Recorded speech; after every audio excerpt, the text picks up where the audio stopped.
சென்னை கோயம்பேட்டில் உள்ள ஆம்னி பேருந்து பணிமனைகளிலிருந்து பயணிகளை ஏற்றி இறக்கக்கூடாது என்று தற்பொழுது அறிவிப்பு வெளியாகியிருக்கிறது.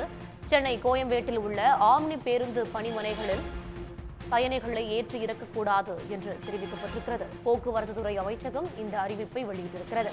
போரூர் மற்றும் சூரப்பட்டு சுங்கச்சாவடிகளில் மட்டுமே பயணிகளை ஏற்றிச் செல்ல வேண்டும் என்று போக்குவரத்து துறை அறிவித்திருக்கிறது. அண்மை செய்தியாக பார்த்து வருகிறோம்.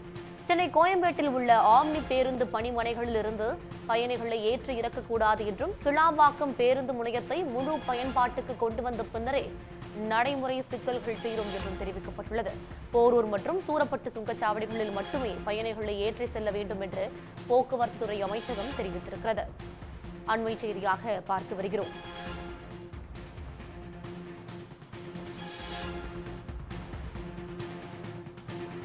இது பற்றிய மேலும் விவரங்களை வழங்குவதற்காக செய்தியாளர் பாலாஜி இணைப்பில் இருக்கிறார். பாலாஜி, கூடுதல் தகவல்கள்.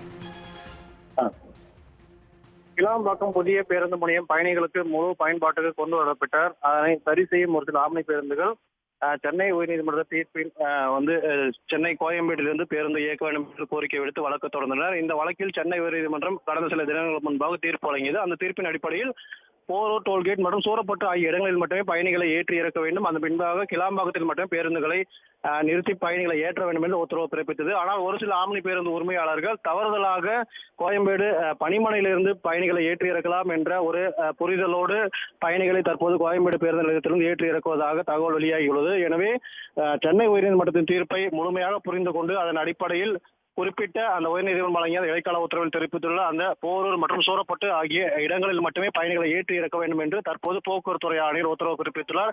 இதனை மீறுகின்ற ஆம்னி பேருந்து உரிமையாளர்கள் மீது சட்டப்படி நடவடிக்கை எடுக்கப்படும் என்றும் அப்போது அந்த செய்திக்குறிப்பில் தெரிவித்துள்ளார். உடனுக்குடன் செய்திகளை தெரிந்து கொள்ள சன் நியூஸ் பெல் ஐகானை கிளிக் பண்ணுங்க.